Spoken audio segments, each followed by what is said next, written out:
Hello everyone and welcome back to today's episode where we'll be diving into crucial topics regarding wills, healthcare proxies, and power of attorneys. These legal tools are essential for planning your future and ensuring that your wishes are met. We'll break each of these documents down further to explain why they are important and how they can protect you and your loved ones. Whether you're just starting to think about estate planning or you're looking to update your existing documents, this episode will provide you with the knowledge you need to make the informed decisions. But before we get into the specifics, Lyndsey, why don't you read our disclaimer?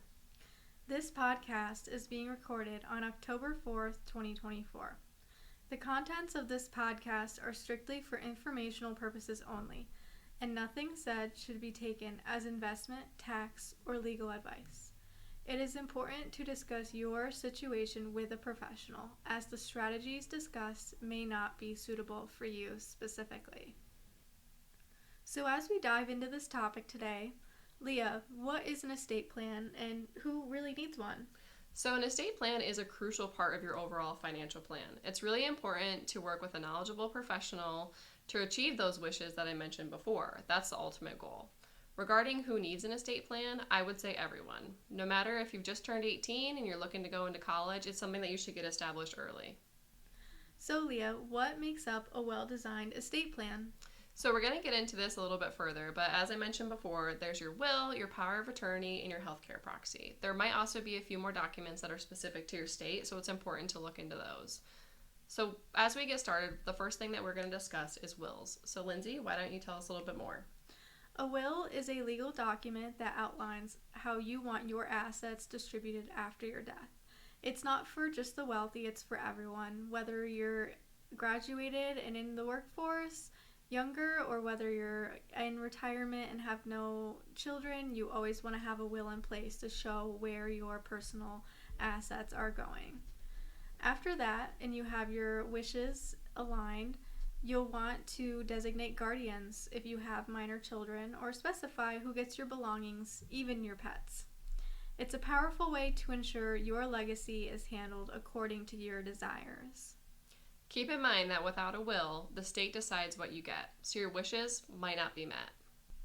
So now we're going to dive in further. A will is a fundamental part of estate planning. Here are some key points to consider, especially for women. Starting off, the purpose of a will. It specifies how your assets will be distributed after your death, as we mentioned before. This could include any money, property, or personal belongings that you might have.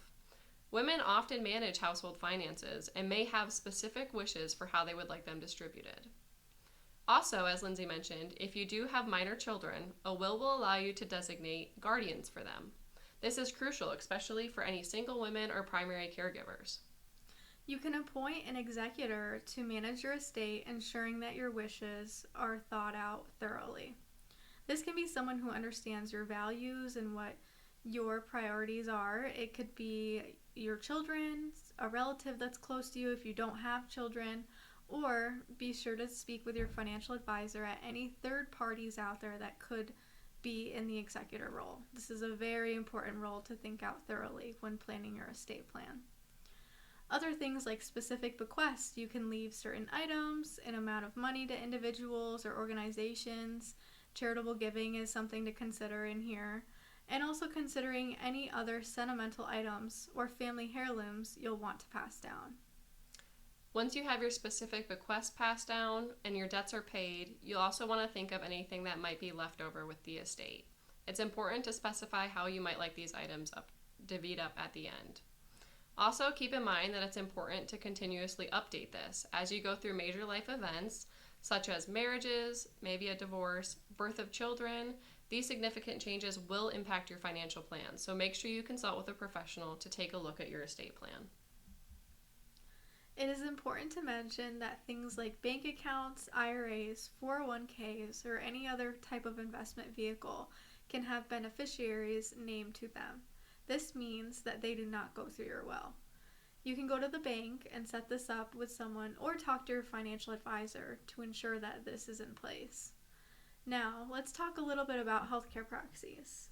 So a healthcare proxy document is one that allows you to appoint someone to make medical decisions on your behalf if you're unable to do so. As Lyndsey mentioned previously with the wills, these are really important financial documents. So you'll want to make sure that you're choosing someone that you trust to make these decisions for you. It's especially important for women, as we often take on caregiving roles and need to ensure sometimes that our own care is going to be taken care of and met to our wishes. A healthcare proxy ensures that your medical treatment aligns with your values and your wishes. It's crucial to discuss these preferences with your chosen proxy and provide them with a copy of the document once finished. The scope of the healthcare proxy is to make decisions about medical treatments, surgeries, and other procedures that may come your way. Be sure to be open and communicate with the person that you elect in this position, right, Leyah? Exactly. It's important to discuss your medical preferences with your proxy that you've chosen. Make sure that they understand and value your wishes. Also, make sure that you're updating them on any regular changes that you might be making and give them a most recent copy of your healthcare proxy. Also, make sure that you look in the state that you are in with what their specific requirements are for a healthcare proxy. These might vary, and you want to make sure that your documents are complying with any state or local laws. So the last document that we will be discussing that is in your estate plan is a power of attorney. So Lyndsey, what exactly is a power of attorney? This document grants someone the authority to handle your financial and legal matters if you become incapacitated. It's a safeguard to ensure that your affairs are still being managed smoothly.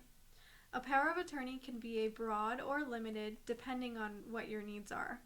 It's important to choose someone you trust very truly, as they have significant control over your finances, legal decisions, and well-being. There are many types of powers of attorneys, so it's important to consult with an estate planning professional that is well versed in this area to make sure that the power of attorney that you're choosing is specific to your situation. As we've mentioned before, it's essential of choosing the right person to be your power of attorney and having a power of attorney in place, so carefully consider this. Yeah, make sure you choose someone that is trustworthy and reliable. Ask questions and provide a list of questions when considering selecting a certain agent. This could be their willingness to act, understanding their responsibilities, and ability to handle stress. So how exactly does one create a power of attorney? First, you would want to begin with outlining what you want for your power of attorney. Oftentimes, you can work with financial advisors to get this process started and then go to the estate planning attorney. Make sure that you're consulting the attorney for their expertise in this area. They will draft the document and help you get it notarized. Make sure you're taking into consideration any state-specific requirements that might be. It's often beneficial when consulting with an attorney on these documents to ensure that they are legally bound and up to date with your specific wishes. Once you have these documents created and finalized, you'll want to make sure that you're storing them in a safe place and that you're informing your trusted individuals where these documents are located. Also, make sure that you're discussing with your family members and anyone that you've chosen to appoint in those specific documents that they understand their roles and responsibilities that you have laid out for them. Another tip to take away is if you ever do move to another state, make sure you reach out to your financial advisor or a new attorney, as new powers of attorney and healthcare directives will need to be drawn up by state. You'll also want to have your attorney re-look over your will to make sure that it applies with the new state's laws that you are currently living in. Now, as we wrap up, a reminder to our listeners, these documents are not just legal formalities. They're tools to protect your future and provide peace of mind. Take the time to create them and discuss your wishes with your loved ones. We hope you enjoyed this episode that was packed with a lot of information regarding your financial future. Be sure to check back for more episodes to come. And as always, don't forget, share the wealth.